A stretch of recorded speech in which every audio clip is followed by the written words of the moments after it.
San Juan Clímaco, la escala espiritual, capítulo 15, escalón 15. De la incorruptible castidad, la cual todos los mortales y corruptibles buscan con sudores y trabajos. Oímos ahora a la insaciable gula decir que uno de sus hijos será la concupiscencia del vicio carnal. Esto podremos conocer, por ejemplo, de aquel viejo Adán, Padre nuestro, el cual, si no supiera qué cosa era gula, no conociera con esta manera de concupiscencia a su mujer Eva. Y por esto los que guardan el primer mandamiento de la abstinencia no suelen quebrantar el segundo, que veda la lujuria. Puesto caso que todavía permanecen hijos de Adán, mas un poco menores que los ángeles, pues no son inmortales como ellos. Lo cual ordenó Dios así, porque no fuese inmortal también nuestro daño, como dice aquel gran varón, a quien la teología dio sobrenombre. Castidad es una virtud que nos hace familiares y vecinos a aquellas sustancias altísimas e incorpóreas que son los ángeles. Castidad es alegre aposento y recámara de Cristo. Castidad es escudo celestial del corazón terreno. Castidad es abnegación de la naturaleza humana y un maravilloso vuelo de la sustancia mortal y corruptible a las sustancias inmortales e incorruptibles. Casto es aquel que con un amor venció otro amor y con el fuego del espíritu apagó el fuego de la carne. Continencia es un nombre general de todas las virtudes, porque toda virtud se puede llamar continencia y freno del vicio contrario. Perfectamente casto es aquel que ni entre sueños padece algún movimiento feo, ni mudanza de su estado. Casto es aquel que no se mueve sensual ni desordenadamente en presencia de cualesquier cuerpos y figuras. Esta es la regla y este es el fin de la perfecta y consumada castidad, si la hay en el mundo, que con la misma simplicidad miremos los cuerpos animados que los inanimados, los racionales que los irracionales. Ninguno de los que trabajan por alcanzar esta virtud piense que por sus trabajos o industria la ha de alcanzar, porque no es posible que nadie venza su propia naturaleza, porque fuera de toda contradicción está que lo que es menor es vencido por lo que es más. El principio de la castidad es no consentir con los pensamientos deshonestos y a tiempos padecer aquel flujo de humor no limpio, aunque sin imaginaciones torpes. El medio es ser algunas veces inquietado con movimientos sensuales que proceden de la repleción de los manjares y por esto sin imaginaciones torpes y sin llegar el negocio a polución. Mas el fin es tener mortificados los movimientos desordenados. No es solamente casto el que guardó limpio el lodo de esta carne, sino mucha más el que sujetó perfectamente los miembros de este cuerpo a la voluntad del Espíritu. Grande es, por cierto, aquel cuyo corazón con ninguna vista se altera, y el que con el amor y contemplación de la hermosura celestial vence el peligro de la vista de los ojos, abrasadora de los corazones.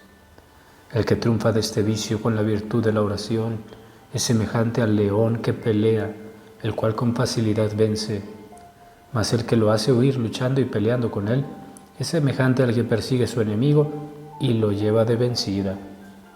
Pero el que del todo desarmó y aniquiló el ímpetu de esta pasión, aunque viva en carne, ya parece que resucitó de la sepultura. Si es argumento cierto de la verdadera y perfecta castidad, no padecer ni aun entre sueños, imaginación ni inflamación del cuerpo, también será fin del vicio carnal, si velando uno padece flujo deshonesto, consola la representación de los malos pensamientos. El que con sudores y trabajos batalla contra ese adversario es semejante al que derriba su enemigo con una honda. Mas el que pelea con abstinencia y vigilias es semejante al que lo hiere con una masa. Pero el que pelea contra él con altísima humildad y perfecta mortificación de la ira y deseo de los bienes celestiales es semejante a aquel que mató a su enemigo y lo enterró debajo de la arena, y por la arena entiendo la humildad que de tal manera vence, que no da materia de vanagloria después de la victoria. Antes deja al hombre con conocimiento de que es polvo y ceniza. De manera que unos tienen ese tirano preso con los trabajos y peleas, otros con profunda humildad, otros con especialísima lumbre y favor del cielo, entre los cuales el primero es comparado con el lucero de la mañana, el segundo con la luna clara, el tercero con el sol de mediodía, aunque todo aquello tiene ya su conversación en el cielo. Y es de notar que cada uno de estos grados dispone para el otro, porque así como después de la mañana sale la luz, y a la luz sucede el sol de mediodía, así entre estos grados el primero dispone para el segundo, y el segundo para el tercero. La raposa se hace dormida para cazar el pájaro, y el demonio algunas veces finge castidad de nuestro cuerpo, dejándonos a tiempos de combatir, para que con esta falsa confianza nos pongamos en peligros donde vengamos a perecer.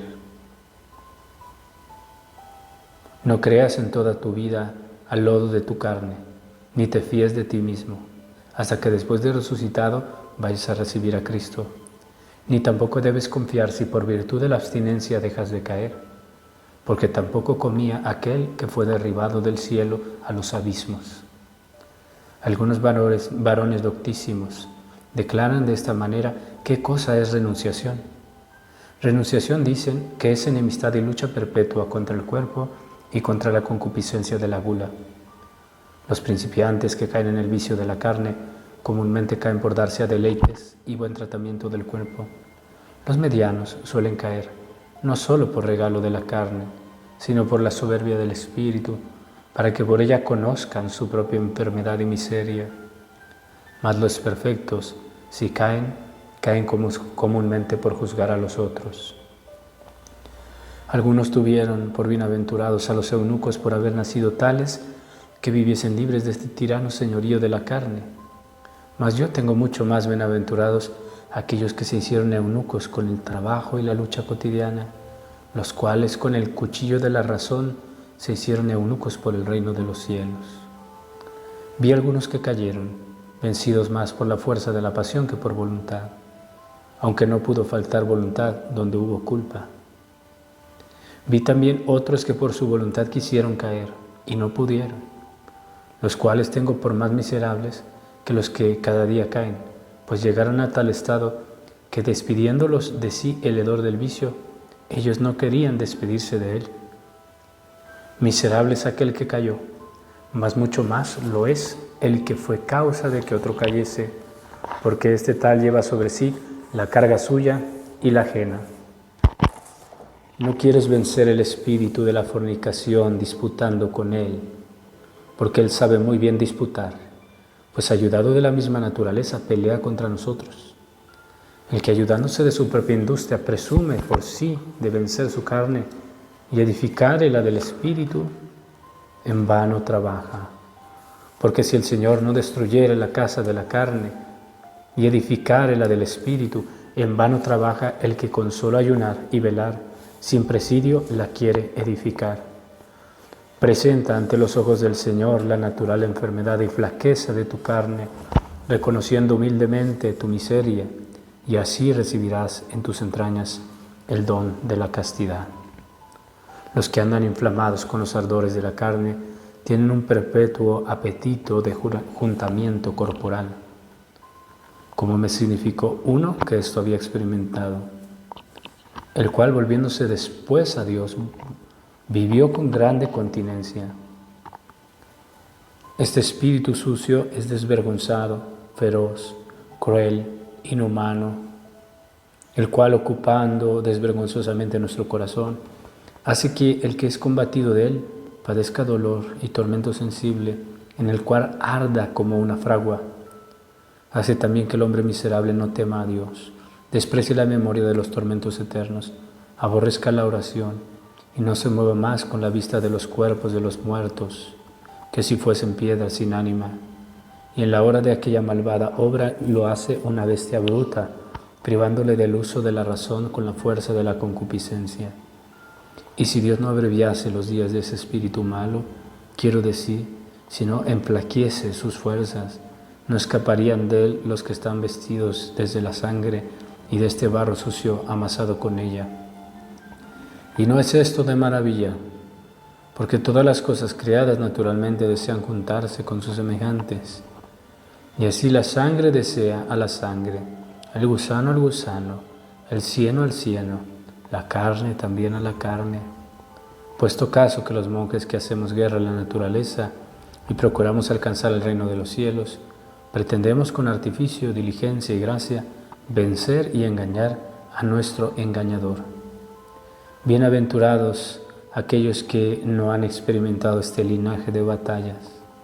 Y nosotros también supliquemos humildemente a Dios nos libre de este despeñadero, porque los que en él cayeron muy lejos están de la subida y descendida de aquella escala que vio Jacob. Y los tales, si desean levantarse, tienen necesidad de muchos sudores, dolores, aflicciones, trabajos, hambre y sed, y suma aspereza y pobreza de todas las cosas. Si consideramos atentamente, hallaremos que así como en las batallas visibles no pelean todos de una misma manera, ni con un mismo género de armas, sino con muchas y diversas, así también lo hacen nuestros espirituales enemigos cuando pelean con nosotros, porque cada uno tiene su oficio y su entrada y su manera de pelear, que es cosa de grande admiración. Y de aquí proceden en los tentados unas caídas sobre otras, y unas más crueles que otras, por donde el que no se repara o no hace luego penitencia a las caídas menores, presto vendrá a peligrar en las mayores. Costumbre es del demonio acometer principalmente con todo el ímpetu de malicia, y con todo estudio y arte, y con todas sus fuerzas a los que están en medio de la batalla, y que viven vida monástica, trabajando con todo el ímpetu de su malignidad por derribarlos en algún vicio que no sea conforme a naturaleza, de donde nace que algunos de los que así son combatidos, tratando con mujeres, no son solicitados de esta pasión, por donde se tienen ya ellos por seguros y libres de este mal, y no ven los miserables que donde hay mayor caída no es necesaria la menor. Porque por dos causas aquellos crueles y malventurados homicidas que son los demonios suelen acometer más principalmente por esta parte que por otra. Lo uno, porque aquí está la ocasión del vicio más a mano, y lo otro, por ser más grave esta caída y merecedora de mayor castigo. Supo muy bien lo que yo ahora digo, aquel mancebo a quien se lee en la vida de los padres, que llegó a tan alto grado de virtud que mandaba a los asnos salvajes y los hacía servir en el monasterio a los monjes, al cual comparó el bienaventurado San Antonio a un navío cargado de ricas mercaderías y puesto en medio de la mar, cuyo fin no se sabía. Pues este mozo tan ferviente vino después a caer miserablemente, y estando él llorando su pecado, dijo a unos monjes que por allí pasaron: «Decida al viejo, conviene saber a San Antonio, que ruega a Dios me quiera conceder 10 días de penitencia». Oído esto, lloró el santo varón, y arrancándose los cabellos de la cabeza dijo: «Una gran columna de la iglesia ha caído hoy», y pasados 5 días murió el sobredicho monje. De manera que el primero mandaba a las bestias salvajes, derribado y burlado, y el que poco antes se mantenía con pan del cielo, fue después privado de este grande beneficio, y cual haya sido caída, no lo quiso declarar el sapientísimo Padre Antonio, porque sabía él que era fornicación, en la cual puede uno pecar corporalmente, sin tocamiento del otro cuerpo, para lo cual traemos siempre con nosotros una perpetua ocasión de muerte y de caída, especialmente en la mocedad, la cual no osó declarar por escrito, porque detiene mi pluma aquel que dijo: «Lo que los hombres hacen en secreto, torpe cosa es decirlo, escribirlo y oírlo». Y llamo muerte a esta carne mía y no mía, amiga y enemiga mía, pues así la llamó San Pablo cuando dijo: «Desventurado de mí, ¿quién me librará de este cuerpo o de esta muerte?». Mas aquel gran teólogo de que arriba hicimos mención, la llama viciosa, esclava y oscura como la noche, y deseaba yo saber por qué causa esos santos le pusieron estos tales nombres, Pues si luego sí, como ya está dicho, la carne es muerte, síguese que el que venciere la carne no morirá. Mas ¿cuál será aquel que viva y no vea esta muerte? Quiero decir, la caída de su carne. Cosa digna es de preguntar, ¿cuál sea mayor, el que después de muerto resucitó o el que del todo nunca murió? Algunos dicen que este segundo es más bienaventurado, mas por los otros hace que imitan la resurrección de Cristo, que después de muerto resucitó. Y los que a estos tienen por bienaventurados, parece que lo hacen por quitar ocasión de desesperar a los que mueren, o por mejor decir, a los que de esta manera caen. Prosigue la misma materia de la castidad. Costumbre es el del espíritu de la fornicación pintarnos a Dios clementísimo, perdonador de este vicio, como tan natural a los hombres. Mas si miramos atentamente hallaremos que los mismos demonios que por una parte nos hacen a Dios misericordioso antes de la caída, después de ella nos lo hacen riguroso y severo. De manera que cuando nos incitan a pecar, nos encarecen su clemencia, y después del pecado su inviolable justicia, para hacernos así desesperar. Y cuando con esta desesperación se junta una desordenada tristeza, de tal manera derriba nuestro corazón, que si no nos dejan conocer nuestra culpa ni hacer penitencia de ella. Mas muerta la desesperación, luego vuelven estos tiranos a engrandecernos la misma clemencia, para derribarnos otra vez por la misma culpa. Dios es una sustancia purísima, incorruptible y sin cuerpo, y por eso convenientísimamente se deleita con la castidad, incorrupción y pureza de nuestros cuerpos. Mas por el contrario, aquellos espíritus feos y sucios se alegran sumamente con el cieno de la lujuria, y por eso pidieron al Señor que, si los lanzara del cuerpo de un endemoniado, los dejase entrar en una manada de puercos que allí estaban, por los cuales es figurado este cieno de este vicio. La castidad hace al hombre en gran manera familiar a Dios y semejante a Él, en cuanto es posible serlo. La tierra rociada con el agua es madre de dulzura, por la suavidad de los frutos que lleva, y la vida solitaria acompañada con obediencia es madre de castidad. Algunas veces aquella bienaventurada pureza de nuestro cuerpo, que por medio de la soledad alcanzamos, si nos llegamos al mundo, padece peligro, mas la que procede de la obediencia, más firme y más segura permanece, por el ayudador que tiene en el Padre Espiritual.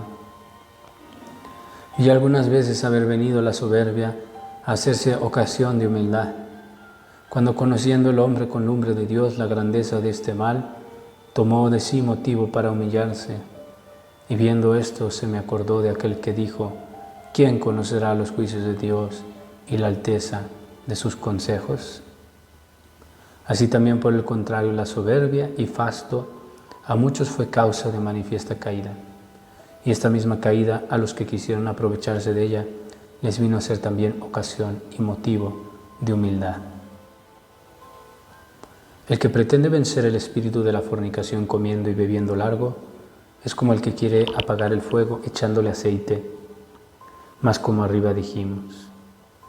Mas el que con sola abstinencia la pretende vencer es como el que quiere escaparse a nado, nadando con una sola mano. Por lo cual conviene que nuestra abstinencia ande siempre acompañada con humildad, porque de otra manera nada vale. El que se ve tentado más fuertemente de un vicio que de todos los otros, ármese principalmente contra él, porque si éste no fuere vencido, poco nos aprovechará a pelear con los otros. Y después que hayamos muerto con Moisés este gitano, luego veremos a Dios en la zarza de la humildad. Siendo yo una vez tentado, sentí en mi ánima una alegría sin fundamento, lo cual aquel astuto lobo había despertado en mí para engañarme. Y yo como niño en el saber pensé que esto era algo, después conocí que era engaño. Y por aquí entiendo cuán abiertos conviene que tengamos los ojos para conocer tales peligros. Todo pecado que hace el hombre, dice el apóstol, es fuera de su cuerpo, mas el pecado de la fornicación es contra su propio cuerpo, porque afea con sucios humores la misma sustancia de la carne, lo cual en los otros pecados no acaece. Más que quiere decir que cuando los hombres caen en los otros pecados, decimos que fueron engañados, y cuando pecan en este decimos que cayeron, y al mismo vicio llamamos lapso o caída de la carne. Debe ser la causa que como el más alto grado de la dignidad esencial del hombre sea la razón natural, la cual del todo sepulta y ahoga este vicio, dejando por entonces al hombre hecho una bestia bruta, con la fuerza del deleite, que del todo lo emborracha y empapa sus sentidos. Por esto con gran razón se le llama caída, pues derriba al hombre del trono de la dignidad racional en la bajeza de naturaleza bestial. La pece huye ligeramente del anzuelo, y así el ánimo amigo del deleite huye la quietud de la soledad. Cuando el demonio quiere alcanzar a unos con este vicio, escudriña diligentemente las condiciones e inclinaciones de las partes, y allí pone la centella de fuego, donde sabe más presto se levantará la llama. Algunas veces los que son amigos de deleites son compasivos y misericordiosos, y tiernos de corazón, y así fáciles al parecer que la compunción. Y por el contrario, los amadores de la castidad algunas veces son rigurosos y severos. Mas ni por esto la castidad pierde su valor, ni aquel vicio su fealdad. Un varón sapientísimo me propuso esta cuestión. ¿Cuál pecado, dice, es más grave de todos, dejando aparte el homicidio y la negación de Cristo? Y como yo le respondiese que la herejía, me replicó él diciendo, pues cómo la Iglesia Católica recibe los herejes después que han abjurado y anatemizado sus herejías a comunión y participación de los sagrados misterios, que al que cayó en pecado de fornicación, aunque confiese su culpa y salga de su pecado, no le consiente por espacio de algunos años llegar a estos venerables y divinos misterios, y esto hace por autoridad y ordenación de los apóstoles? Me espanté yo con esta réplica y no me atreví a responder a ella, aunque no deje de entender la fealdad y gravedad de esta culpa por la gravedad de la penitencia de ella. Escudriñemos diligentemente, examinemos al tiempo que cantamos los salmos y asistimos a los oficios divinos, si la suavidad y dulzura que allí algún tiempo sentimos es del Espíritu de Dios o de este espíritu malo, porque a veces también allí se mezcla él.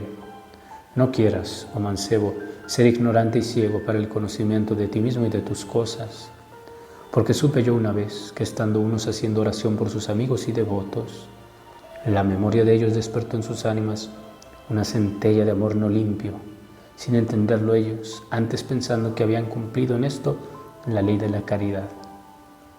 Algunas veces acaece caer a los hombres en polución con un solo tocamiento corporal, en la cual parece que ninguna cosa hay más delicada ni más peligrosa que este sentido del tacto. Y por eso acuérdate de aquel religioso que cubrió su mano con un paño para tocarla de su madre, por cuyo ejemplo debes tú guardar tus manos de cualquier tocamiento tuyo o ajeno. Ninguno, según pienso, podrá llamarse perfectamente santo si perfectamente no hubiere sujetado el cuerpo, el espíritu, en la manera que en esta vida se puede esto hacer. Cuando estamos en la cama acostados, entonces hemos de estar más compuestos y más atentos a Dios, porque entonces el ánima casi despojada del cuerpo lucha con los demonios, y si hallare enlazada en algunos deleites, fácilmente desbarará y caerá.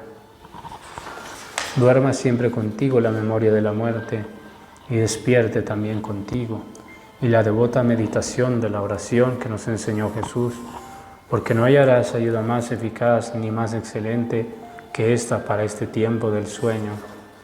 Algunos piensan que la causa de las poluciones y de los sueños deshonestos procede solamente de la represión de los manjares, mas yo sé que algunos, puestos en lo extremo de grandes enfermedades y de grandes abstinencias, padecían este mismo daño. Pregunté yo una vez a un muy espiritual y discreto monje lo que se había de tener acerca de esto, y él me dijo lo siguiente: hay entre sueños una efusión del humor que procede de la muchedumbre de los manjares y del regalo del cuerpo. Hay también otra que procede de soberbia, cuando por haber pasado mucho tiempo que no padecimos esta injuria, venimos tácitamente a ensoberbecernos por esto.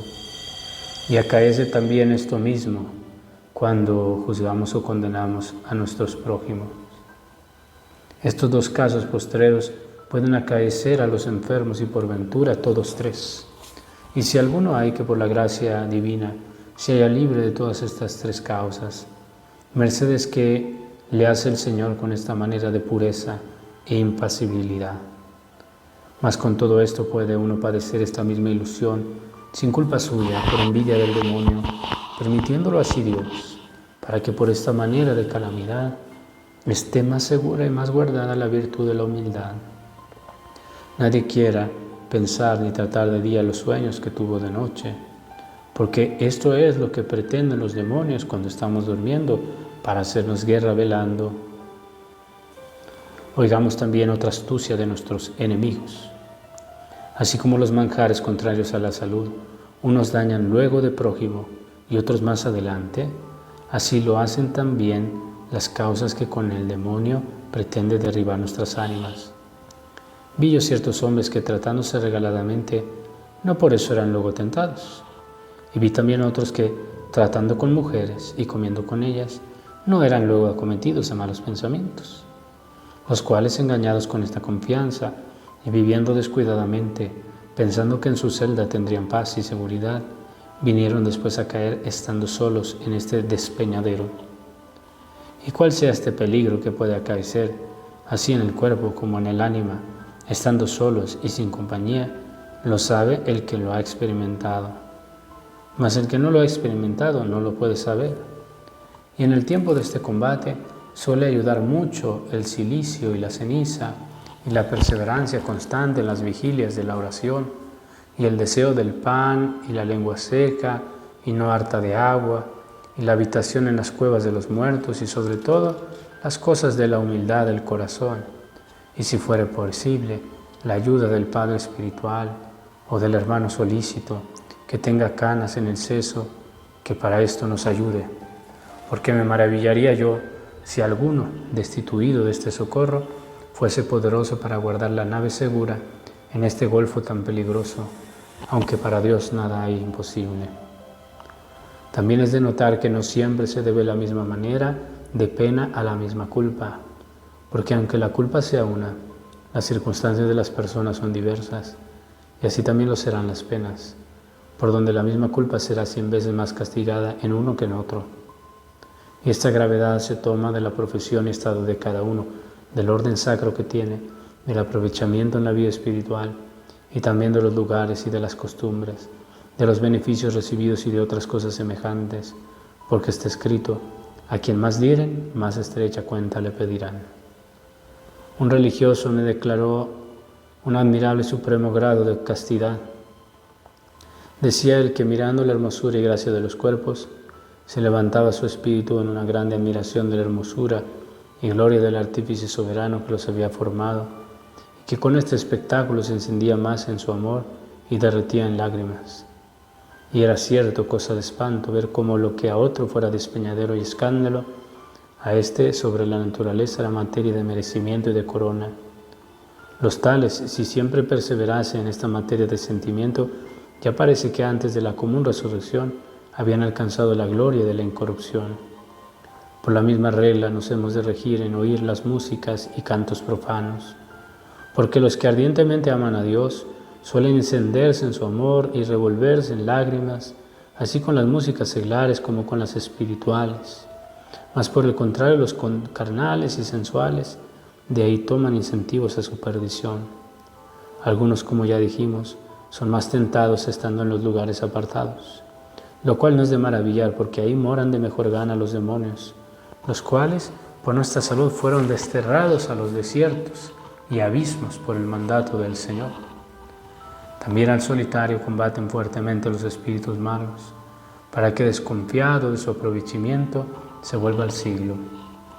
Y por el contrario, a tiempo se aparta de nosotros estando en el siglo, para que confiados en esta falsa seguridad, nos vengamos a detener y embarazar del siglo. Cierto es que donde somos combatidos, allí también peleamos contra nuestro enemigo, porque si no peleamos contra él, se hará nuestro amigo y no nos combatirá. El tiempo que estamos en el siglo por razón de alguna necesidad, ahí somos amparados por mano del Señor. O por ventura por la oración del Padre Espiritual, porque el nombre del Señor no sea por nosotros blasfemado. Otras veces acaece que no sentimos las tentaciones del demonio por la insensibilidad de nuestra ánima, por estar ya tan habituados a los males que tenemos ya hecho callos en ella para no sentirlos. O como dijo un santo varón, porque nuestros mismos pensamientos se han hecho ya demonios. Otras veces acaece que los demonios de su voluntad se van y nos dejan para darnos materia de soberbia y presunción, porque este vicio basta para todos los otros en que nos pudieran derribar. Prosigue la misma materia de la castidad. Oíd otra arte y astucia de este engañador, de todos los que deseáis alcanzar y conservar la virtud de la castidad. Me contó un padre que había experimentado este engaño, que algunas veces el espíritu de la fornicación se escondía hasta el fin, incitando en este ínterin al monje algunas cosas de devoción y haciéndole derramar muchas lágrimas cuando alguna vez le acaece estar hablando con mujeres, persuadiéndole que trate con ellas indiscretamente y les predique de la memoria de la muerte, del día del juicio, de la virtud de la castidad, para que por ocasión de estas palabras, dichas con falsa especie de religión, acudan las miserables al lobo como a pastor, y creciendo el atrevimiento con la costumbre, venga después el triste monje a ser tentado y despeñado en este vicio. Por tanto, procuremos con toda diligencia por nunca ver el fruto que no queremos gustar. Maravilla sería si alguno de nosotros se tuviese por más robusto que aquel profeta David, el cual por no poner cobro en la vista tan feamente cayó.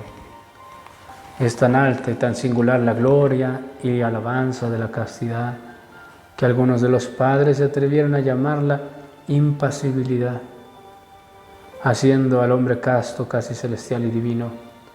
Otros dijeron que después del gusto y experiencia de este vicio, era imposible llamarse uno verdaderamente casto. Mas yo, aportándome muy lejos de este parecer, digo que no solamente es posible, mas también fácil, si él quisiere ingerir al árbol silvestre y montesino en un hermoso y fructuoso olivo, convirtiéndose y juntándose con Dios por verdadera penitencia. Porque si fuera virgen en el cuerpo, aquel a quien Dios entregó las llaves del cielo, algún color tuviera esta opinión, por lo cual basta confundirlos este santo, que tuvo suegra y fue casado y mereció recibir las llaves del reino. Varia es y de muchos colores esta serpiente de la fornicación, y así comete a los vírgenes, incitándolos importunamente a la experiencia de este vicio. Y a los que ya lo han experimentado, los combate con la memoria del deleite pasado, para que otra vez lo quieran experimentar. Y de los primeros, hay muchos a quien la ignorancia de este mal hace ser menos tentados, mas los que han ya pasado por él, más crueles batallas y turbaciones padecen, aunque algunas veces acaece lo contrario. Cuando nos levantamos de dormir pacíficos y quietos, es porque los santos ángeles secretamente nos consuelan, lo cual señaladamente hacen cuando nos toma el sueño con mucha oración y recogimiento. También acaece levantarnos alegres del sueño por algunas visiones que soñamos, obrándolo así el demonio para nuestro engaño, pretendiendo que por esto vengamos a tenernos en algo. Vi al malo, conviene saber al demonio, ensalzado y levantado, perturbado y furioso, como los cedros del monte Líbano, y pasé delante de él por medio de la abstinencia, y ya no era su furor tan grande, y lo busqué después humillando mis pensamientos, y ya no se halló rastro de él, porque la abstinencia enflaquece su furia, mas la humildad del todo lo derriba. El que venció su cuerpo venció la naturaleza, y el que venció la naturaleza ya está hecho superior y mayor que la naturaleza, y aquel a quien esto acaeció muy poco es menor que los ángeles, porque no quiero decir nada. Gran maravilla es, por cierto, que una cosa material y corporal sea poderosa para combatir y vencer una sustancia espiritual y sin materia, como son los demonios. Pero mayor maravilla es que un hombre vestido de cuerpo, peleando con la astutísima y enemiga materia de este cuerpo, venza y haga huir a los enemigos espirituales que son sin cuerpo. Grande fue la providencia que tuvo Dios de nosotros en esta parte, el cual, con la vergüenza natural, como con freno, rindió y detuvo el atrevimiento de la mujer. Porque si ella de su propia voluntad acometiera al varón, grandísimo peligro corría la salvación de los hombres. Los padres que fueron señalados en la gracia de la discreción dicen que una cosa es el primer ímpetu del que tienta, y otra la tardanza en el pensamiento, y otra el consentimiento, y otra la lucha, y otra el cautiverio, y otra la pasión del ánimo. Primer ímpetu dicen ellos que es una imagen que se representa a nuestro corazón y pasa ligeramente. Tardanza es detenimiento en mirar aquella imagen que se nos presentó, o con alguna alteración o sin ella. Consentimiento es movimiento con que ya nuestro ánimo se inclina y aplica a aquella imagen con algún deleite. Lucha es cuando hay porfía y pelea de parte a parte, y con igual virtud pelea el hombre, y por su propia voluntad vence o es vencido. Cautiverio es un violento robo de nuestro corazón que se deja llevar de su afición, el cual derriba y saca el ánima de su asiento y estado. Pasión es propiamente la que por largo tiempo se asienta en nuestro ánimo viciosamente, la cual con la fuerza de la costumbre se transforma en un mal hábito, de donde viene a abrazar el vicio. Entre estos grados el primero, que es el primer ímpetu y acometimiento, es sin pecado, porque no está en manos del hombre impedir estos primeros movimientos. El segundo, que es la tardanza, ya tiene algo de pecado, porque ésta ya se pudiera impedir. El tercero, que aquí llama consentimiento, es de mayor o menor culpa, según que el tentado es de mayor o menor perfección. El cuarto, que es la lucha, es causador o de coronas o de penas, porque si vencemos merecemos ser coronados, si somos vencidos castigados. El quinto, que es el cautiverio del pensamiento, de una manera reprensible en el tiempo de la oración y los oficios divinos, y de otra fuera de ellos, y de otra manera en los pensamientos de cosas malas, y de otras en las que no lo son. El sexto, que es la pasión, o se ha de purgar en esta vida con digna penitencia, o se ha de castigar en la otra. Y por tanto el que corta con gran presteza y diligencia la raíz de aquel primer movimiento, que es principio de todos estos otros, de un golpe cortó a cercen todos estos otros males.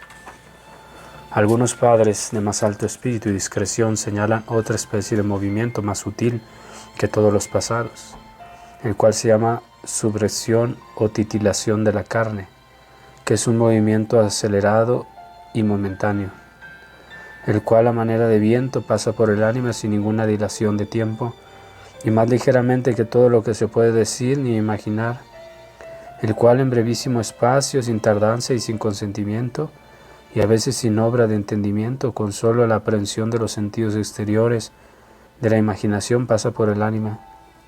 Si alguno viera que, conociendo la flaqueza e inestabilidad del hombre, hubiera recibido el lumbre de Dios para conocer la sutileza de este pensamiento, éste nos podrá ya declarar de la manera que, con una simple vista o con un tocamiento exterior, o con el oír alguna música, fuera de toda nuestra intención y pensamiento, el ánima padezca esta súbita y secreta alteración de deleite.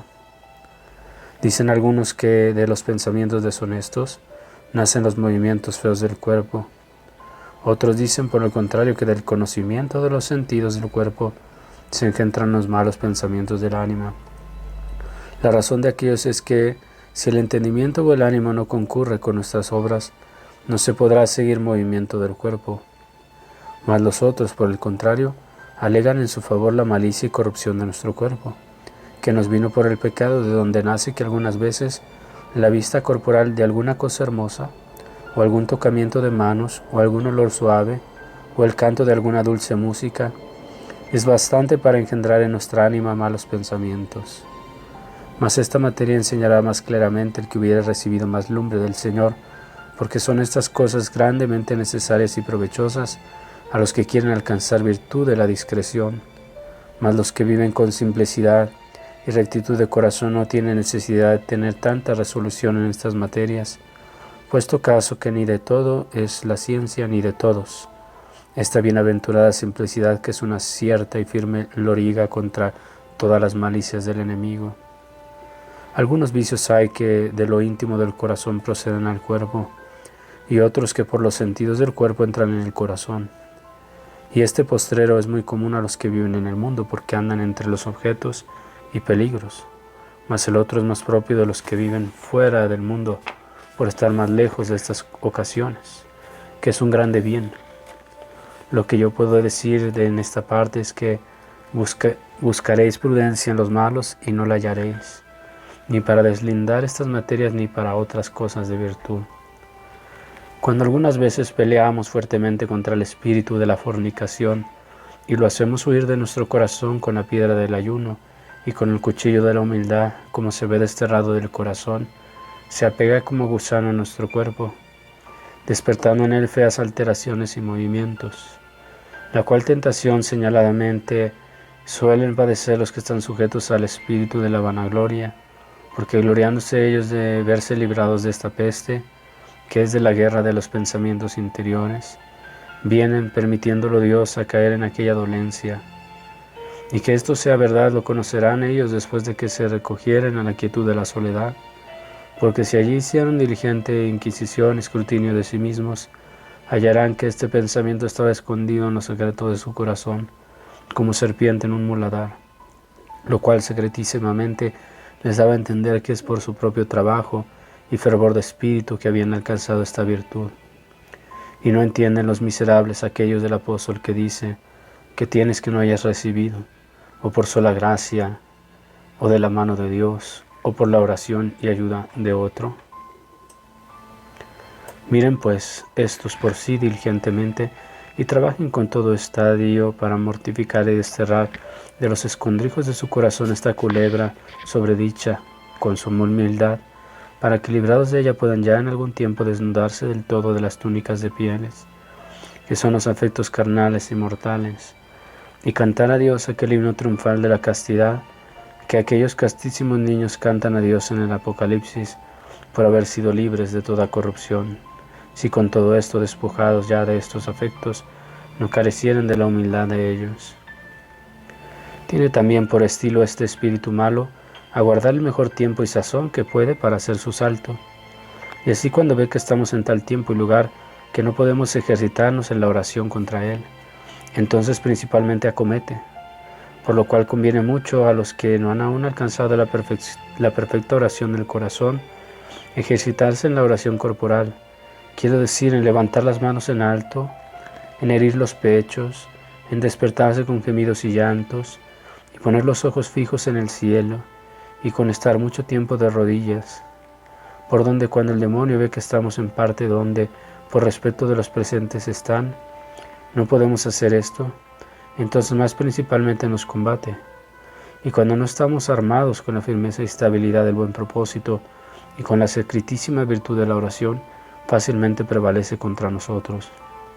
Por lo cual, húrtate presto, si es posible, y recógete en algún lugar secreto, y levanta si puedes a lo alto los ojos interiores de tu ánima, y si esto no puedes hacer tan perfectamente, a lo menos levanta los exteriores al cielo, y extiende en figura de cruz las manos, para que con esta figura y modo de orar desbarates todo el poder de Amalek y lo confundas. Da voces a aquel que te puede salvar, no tanto con palabras elocuentes y sabias, cuanto con una simple y humilde oración, comenzando siempre con este verso: Ten, Señor, misericordia de mí, que estoy sin fuerzas. Entonces experimentarás la virtud de muy alto, y con el socorro de aquel Señor invisible perseguirás invisiblemente los enemigos invisibles. Quien de esta manera está acostumbrado a pelear, muy presto y a vuelta de cabeza, como dicen, podrá perseguir y hacer huir a sus enemigos. Mas esta manera de victoria tan acelerada se suele dar en premio de este trabajo a los fieles obreros de Dios. Y esto con mucha razón. Estando yo una vez en el monasterio, puse los ojos en un solícito y virtuoso monje, el cual, siendo molestado del demonio con malos pensamientos, no teniendo allí donde estaba lugar conveniente para esta manera de oración que arriba dijimos, fingió que iba a cumplir con la necesidad natural Y allí comenzó a pelear contra los demonios con fortísima oración. Y como yo supiese esto de él y lo extrañase un poco por la indignidad de aquel lugar, ¿por qué?, dijo él, ¿te mueve tanto la figura del lugar como menos convenible para esto? Me perseguían pensamientos no limpios, y yo en este lugar no limpio hice oración y supliqué al Señor me limpiase de ello, y así lo hizo. Todos los demonios trabajan primeramente para oscurecer y cegar nuestro entendimiento, y esto hecho nos incitan a todo lo que quieren, porque saben ellos que si no estuvieran cerrados los ojos de nuestra ánima, no podrán robar nuestro tesoro. Mas el espíritu de fornicación es poderosísimo entre todos los otros vicios para causar esta ceguedad, el cual después de que se ha apoderado de este homenaje, quiero decir, después que ha oscurecido esta luz, induce a los hombres a hacer cosas de locos, por lo cual cuando después de algún poco espacio del ánima vuelve en sí, no solamente a vergüenza de los otros, sino también de sí misma, acordándose de los torpes actos y de las palabras y gestos pasados que hizo, y así queda atónita de ver aquella tan grande ceguedad en que cayó, de donde nacen que algunos, avergonzados con este juicio y conocimiento, vinieron después a arredrarse de este mal.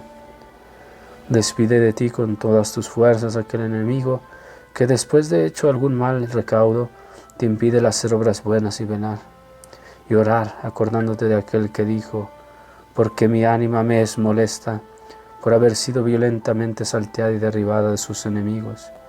Por tanto ya la vengaré de ellos, contradiciendo y maltratando a los que a ella maltrataron. ¿Quién es el que venció su cuerpo? El que quebrantó su corazón. ¿Y quién es el que quebrantó su corazón? El que se negó a sí mismo. Porque ¿cómo no quedará despedazado y deshecho el que a propia voluntad está muerto? Hay entre los vicios unos más viciosos que otros, y así veréis algunos haber llegado a tan grande extremo de maldad, que ellos mismos publican con gran placer y contentamiento sus mismas deshonestidades y maldades.